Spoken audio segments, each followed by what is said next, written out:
Non, simplement d'abord une observation qui rejoint ce que disait M. Quillot tout à l'heure, à savoir que donc l'économie du sport est victime de ce type de concurrence déloyale, de contrefaçon en quelque sorte, mais c'est l'ensemble de l'économie du sport, c'est-à-dire pas simplement notamment les sports qui servent de support à ces retransmissions, parce que ça tourne beaucoup autour du foot, voire du rugby ou des sports automobiles, mais c'est l'ensemble du sport, y compris le sport amateur, qui est victime de ce type de pratique, à travers en particulier la taxe buffet, c'est-à-dire un prélèvement sur les droits de retransmission télévisée. Donc c'est aussi cette solidarité entre sport amateur et sport professionnel qui est affaiblie en quelque sorte par ce type de piratage des droits sportifs. Tout à l'heure, Monsieur le Président Lahadopi parlait de l'État aussi qui est victime de ce type de pratique, mais on pourrait, puisqu'on est au Sénat, ajouter aussi les collectivités locales. Parce que je pense en particulier à toutes ces villes petites et moyennes qui investissent beaucoup pour, par exemple, au niveau de l'éclairage d'un stade, pour obtenir des retransmissions télévisées et qui sont en droit d'attendre, en face de ce type d'investissement, d'autres pratiques que celles que l'on condamne ce matin. Et quelquefois, ce sont des niveaux même faibles. Je pense au rugby, fédéral 1, mi-professionnel, mi-amateur. Il y a des retransmissions télévisées et derrière des investissements des collectivités. Bref, sur la lutte contre les sites pirates, donc beaucoup de solutions ont d'ores et déjà été ébauchées, techniques, juridiques, mais je pose une question. Est-ce que, même dans le cadre de la législation actuelle, on ne pourrait pas être plus efficace en ce qui concerne la lutte, oui, contre ce type de recettes publicitaires? Parce que là, on a quand même des entreprises qui ont pignon sur rue, des annonceurs publicitaires qui alimentent financièrement des sites qui sont illégaux. Est-ce qu'il ne serait pas possible, d'ores et déjà, d'être plus efficace dans ce domaine-là?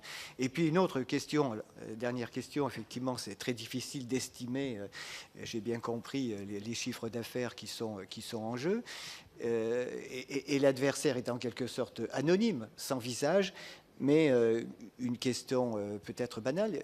Au niveau européen, il y a combien de personnes derrière tout ça, derrière cette économie? Alors, à qui vous posez la question, Monsieur Lozach? Avez-vous une... ou qui souhaite répondre? Je vais inverser, en fait, ma question. Monsieur Rapone?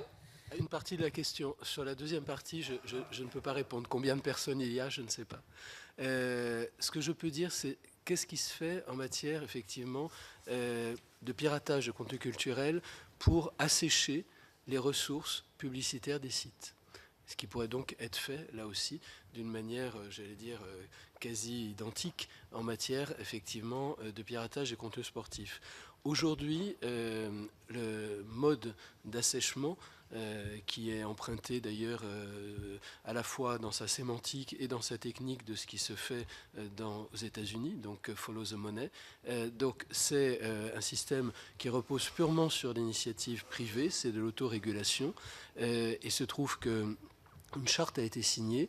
Alors une charte qui a été signée avec évidemment une forte incitation de la puissance publique entre les différents acteurs qui sont les ayants droit en matière culturelle, donc les ayants droit des droits d'auteur, et les différentes régies d'annonces publicitaires. Et sur la base d'une liste noire, assez contestée, il faut le dire, parce qu'elle est établie par les ayants droit sans qu'on sache sur quels critères elle repose, et donc il n'y a pas de transparence en réalité. Sur cette base, les régies publicitaires acceptent de ne plus contracter avec un certain nombre de sites.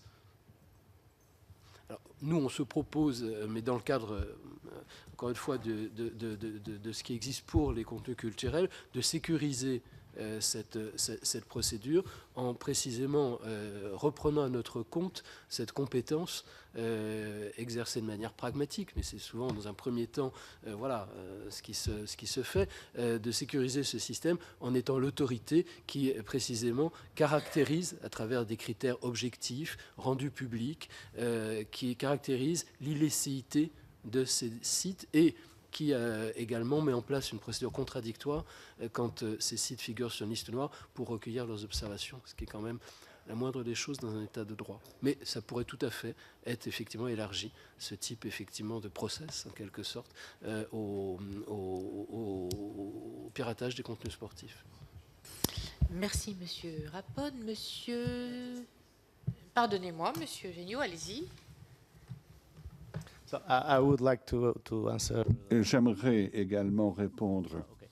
I would like to answer the question that à you cette made. question que vous, aux deux questions que vous avez posées. La première étant qu'au Portugal, d'après notre expérience, comment dire,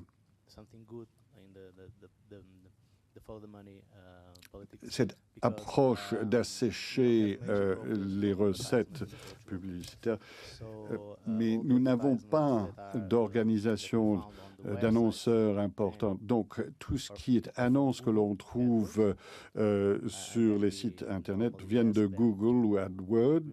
Donc, nous leur demandons directement d'enlever ces annonces.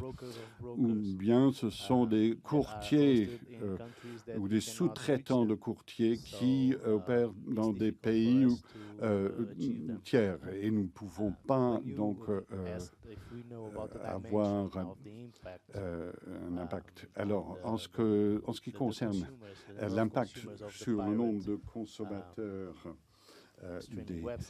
ces sites. Alors, ce que je peux vous dire, ou le nombre de personnes concernées dans cette économie, le week-end dernier, j'étais en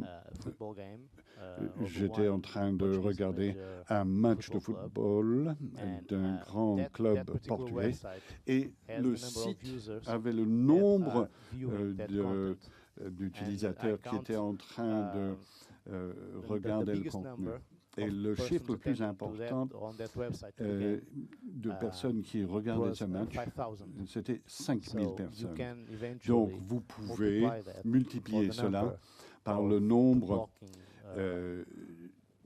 de sites bloqués pour les 12 matchs que nous avons bloqués. 738 sites ou jeux ont été bloqués et cela vous donnerait une idée des chiffres de consommateurs de contenu piraté. Alors, bien entendu, ce n'est pas la même chose qu'en France, mais cela vous donne une idée de l'échelle de la chose, des chiffres. La question, c'était plutôt combien de personnes vivaient de cette économie délictuelle. Ouais, je ne sais pas si quelqu'un a une réponse à cette question. C'est peut-être une question un peu difficile. Alors, Monsieur Savin.